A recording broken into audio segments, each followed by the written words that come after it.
Mga kapatid, sa unang dinig, it came to us that the Lord is making a mistake here in this gospel.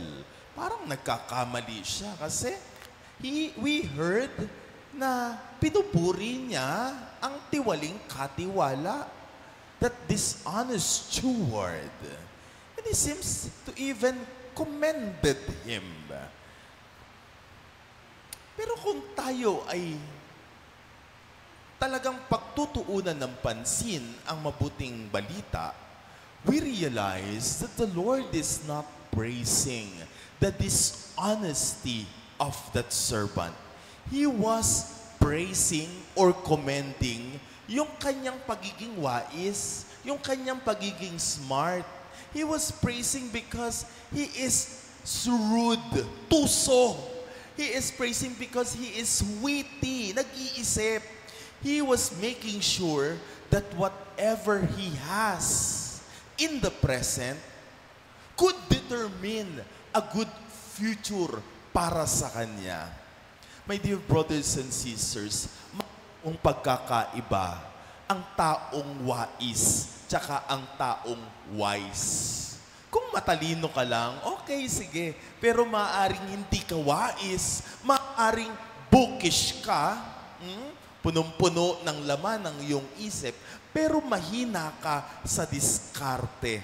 Today, we heard the gospel that this steward, itong katiwala na ito, ay wais. And true wisdom comes from the right knowledge of what is true. Pwede ka magpakapagod sa buhay, gawin ang lahat ng paraan para ikaw ay yumaman, pero maaaring tangingot ka naman, maaaring hindi ka naman wais. Ngayon, ano ang paraan para ikaw o tayo ay maging wais? 4 na bagay. Lagi niyong tatandaan ito for you to be considered wais of this world. First, huwag mong kakalimutan na ang lahat-lahat na iyong pag-aari o iyong hinahawakan ay hindi sa'yo. Tayo ay katiwala lamang ng mga yaman na yaan. At kapag ikaw ay katiwala, lahat ng nasa iyo are being entrusted only to you. Ipinagkatiwala, katiwala, manager. Pag ikaw ay nasa isang negosyo, alamin mo, ikaw ba ang may-ari o ikaw lamang ay manager? Dito sa mundong ibabaw, tayo ay managers ng mga biyaya na ipinagkaloob ng tunay na may-ari. Yon ang Diyos. Minsan nga, open and close parenthesis, isiksik ko na lang ito kapag tayo ay namamatayan. Ang desisyon natin, Father, ipapakremate ko po ang aking minamahal sa buhay. Sa una, hindi yan pinapayagan, pero dahil konti na lang po ang mga sementeryo natin, ng spasyo sementeryo, for pastoral reason, at least dito sa syudad, pinapayagan. Pero ano nangyayari? Kapag sinunog ang katawan ng ating minamahal sa buhay, kumukuha po tayo ng kakaunting abo. Anong ginagawa nyo doon sa kaunting abo? Inilalagay nyo sa isang pendant. Di ba? Totoo. Alam ko po yan. No? Or kaya, hindi nyo man inilalagay sa pendant, hindi nyo nilalagak sa sementeryo ang isinunog na katawan ng inyong kamag-anak. Ang dahilan, ayaw pa po namin siyang ma-let go. Ito po ang dahilan, ito po ang paliwanag ng simbahan diyan. Kahit yung mga kamag-anak at minamahal nyo sa buhay, hindi nyo sila pag-aari. Ang may-ari diyan, Diyos. And there is a proper place for those ashes. Hindi ang bahay mo, hindi sa kwintas. Ilagak mo yan sa sementeryo. Bakit? Hindi ikaw ang may-ari ng iyong mga minamahal sa buhay. We are so possessive. Naintindihan po natin. Close parenthesis. Pangalawang bagay, huwag mong kakalimutan na ang lahat ng iyong hawak-hawak ay lilipas. Lahat yan. Yung yaman mo, yung talino mo, yung lakas mo, lahat yan lilipas. Kahit ang ganda mo, lilipas yan. Tignan niyo yung katabi niyo. Maganda pa ba? Praise the Lord. Oh. Buti na lang mayroong sabon nakakapagpaganda ng muka.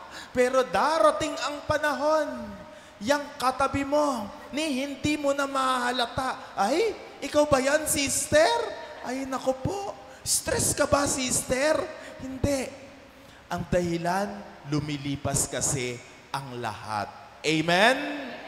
Ang lakas ng amen ng iba, talagang lumipas na. Okay. Pangatlo, huwag mong kakalimutan na ang pera ginagamit para sa tao, hindi ang tao ginagamit para sa pera. Baliktad ang nangyayari sa mundo.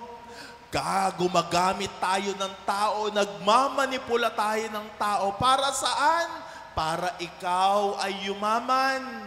Baliktarin po natin, ang pera na ating natatanggap, gagamitin sa pagpapayaman ng kapwa-tao. Amen? Pang-apat, huwag mong kakalimutan, kapatid, na ang lahat ng ito, lahat ng yaan, balang araw, you will make an accounting before the Lord. And you will be accounted sa lahat-lahat ng ipinagkatiwala sa iyo. Sa pinakamaliit na sentimo. Matakot ka. Mga kapatid, matakot ka. Yung mga pinagwawalang bahala natin na mga biyaya, ay, lahat yan. Merong pagsusulit. Please, mga kapatid, the Lord is challenging us today. Kung wais ka sa mundo ngayon, dito, you know how to get yourself rich. Sana mas wais ka of the things of heaven. To assure yourself of something more. At ano yun? To use the things that will pass, yung mga bagay na lumilipas, to acquire the things that will last forever. Nakita nyo yung diferensya?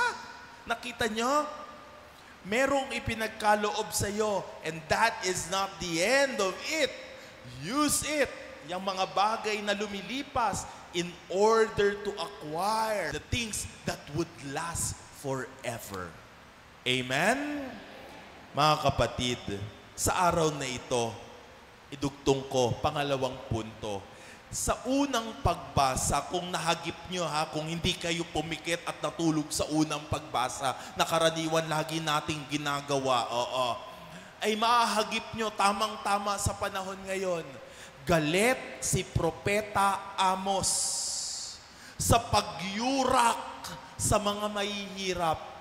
Narinig ng Diyos ang panaghoy ng mga maralita at dukha. Galit siya sa mga taong nakalimutan ang katotohanan na ang lahat ng ito balang araw iyong iiwan. And he is straightforward. Sinabi niya ay ganito, kayo na yumuyurak at umaapak sa mga mahirap, kayo ng mga nandaraya, kayo nakatingkate ang mga kamay at ang paa na matapos ang araw ng pamamahinga at kapistahan dahil gusto nyo nang magnegosyo, gusto nyo pera agad. Kayo na iniisahan ang pobre ng mundong ito. Ito ang sabi ni Propeta Amos. Sabi ng Panginoon, itong kanyang pangako, hindi ko kalilimutan ang mga pinagagawa niyong iyon. I will never forget all the things that you have done. Matakot ka. Hindi kakalimutan ng Diyos ang lahat ng iyong ginawa. Kaya nga, itong mga nakaraang araw at mga linggo, mapapamura ka talaga. Di ba? Maiinis ka talaga sa nangyayari sa ating bansa. Parang hindi naman talaga tayo mahirap na bansa Diba? Hindi dapat tayo naghihirap. Hindi ka dapat tumatanggap lang ng minimum wage sa ganyan. Sa dami ng kanilang kinukurakot, talaga naman, dapat tayong natatanggap at least man lang magandang healthcare system. Dapat man lang magandang kalsada. Diba? Dapat man lang we are enjoying a lot here in this country. Alam nyo, bukod doon sa mga kinukurakot nila, not by the billions, just last week, maiinis ka talaga kasi yung normal na pagnanakaw sa gobyerno, it has become so intricate na pwedeng hindi mo talaga malaman kung nagnanakaw Ano yung laging nababanggit? Nagnanakaw sila doon sa GAA. General, ano yun? Alam nyo na yon. General Appropriation GAA. Basta GAA. Each year, merong GAA. Naglalagay sila ng pondo para sa mga proyekto. Okay, naintindihan natin yan. At ang unang level ng pangungurakot, ganito. Maglalagay sila ng insertions. Ayan, naririnig natin yung salitang insertions. Bigla na lang merong proyekto na nandoon. Okay. Etong matindi, dalawang paraan yon. Either, gagawin nila yung proyekto pero substandard dahil sabi, only 40% daw. 40% lang ang nagagamit para sa proyekto. The other 60 o other 70 ninanakaw. Nakakainis yun. Nakakainis talaga yun. So kung 100 million ang proyekto, 30 million lang pala ang presyo ng simento. Yun ang nangyayari. Or, eto yung nangyayari. Maglalagay sila ng proyekto, ida-download ang pera, yung pala walang proyekto. Wala pala. Etong masaklap, completed daw ang proyekto. Kita natin, no? Pero ito yung nangyari last week. Wala pala sa GAA ang kuwanan ng pera. I'm sorry. Nasa GAA, pero hindi doon. Meron pang isang pinupuntahan. At ano yon? The unprogrammed. Ano nangyayari sa unprogrammed? Kapag yung pera sa GAA hindi nagamit o mayroong sobra o mayroong sukli, kanino mapupunta yun? Ilalagay sa unprogrammed. At doon sa unprogrammed, limpak-limpak ang pera at hindi yun nakikita ng mga mambabatas. Sila-sila lang ang nakakaalam kung magkano ang sukli at doon sila kukuha ng pera. Paano hindi ka mapapamura dyan? Nawala ang accounting. Nawala ang pagsusulit. Mga kapatid, punong-puno ng kickback o pangungulimbat. Sabi nga ano ang kaibahan ng upit sa dambong? Sige nga, sabihin niyo sa akin, ano ang kaibahan ng kupit sa dambong? Ang kupit daw po, ang ginagamit, 2 daliri lang. Sa dambong daw po, 2 kamay. Ganon ang nangyayari ngayon. Pagdambong. And Prophet Amos is warning these people. Alalahanin nyo ang iyong pagyurak at pag-apak sa mga mahihirap. Hindi yan kakalimutan ng Diyos. Balang araw, isasampal sa iyo ng Diyos ang lahat ng iyong nakulimpan. Jesus is challenging us today. Ano man ang yaman na ibinigay sa iyo, talino, kakayahan, gamitin yan in order to spread the goodness of God to many. I think naikwento ko na sa inyo ito nung mga early 90s, merong mga mayayaman sa Amerika. ang nagkasundo na kanilang yaman, parte ng kanilang yaman ay ilalagay sa philanthropic use. Ang pangalan ng mga mayaman na to ay si Bill Gates, si Warren Buffett, no? Talagang magugulat kayo sa dami ng kanilang inilagak para sa for humanitarian aid. Ang tuwa ako doon kay Warren Buffett Bakit? Siguro nagkamali ako na nagsabi sa inyo na ang dinonate niya 20% ng kanyang pera. Billions ito, billion and dollars po ito. And then I lately realized na hindi 20%, hindi 50%, hindi 70%. Ang inilagak niya doon sa grupo na yon, ang pangalan ay The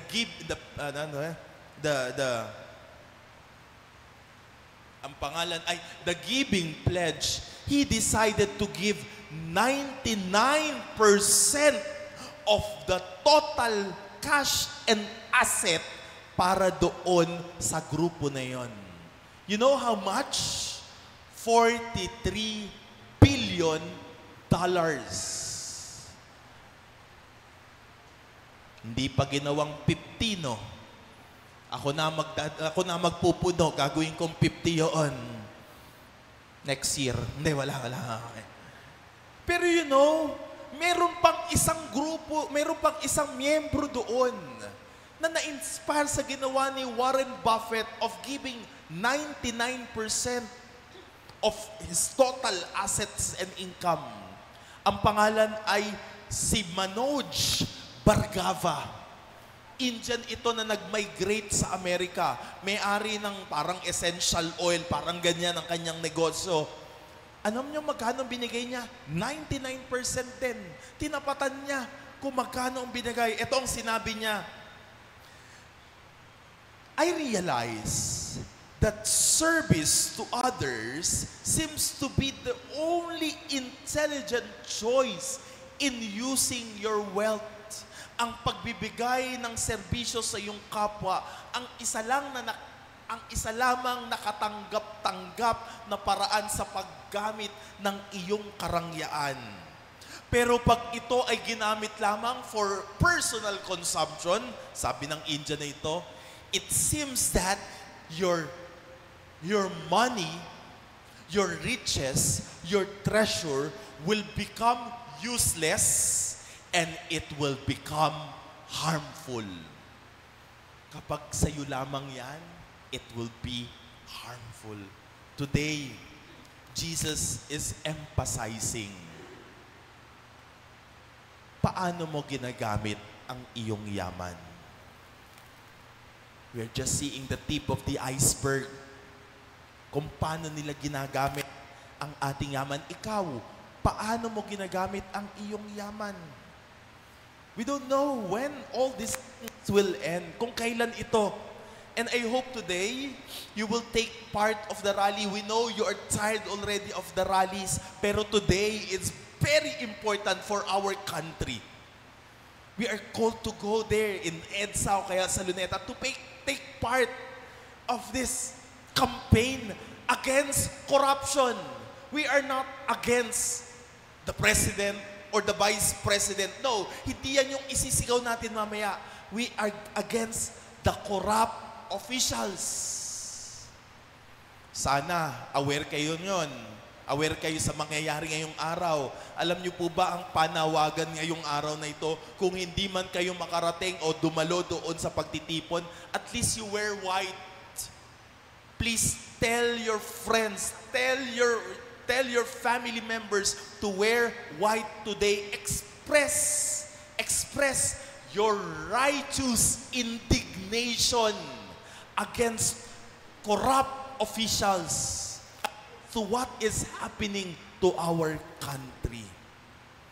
And the Lord is challenging us that the one true way of making yourself happy is to make other people happy. I hope we will have the same mind like that Indian. That the true use of money is using it for the service of humanity. Amen.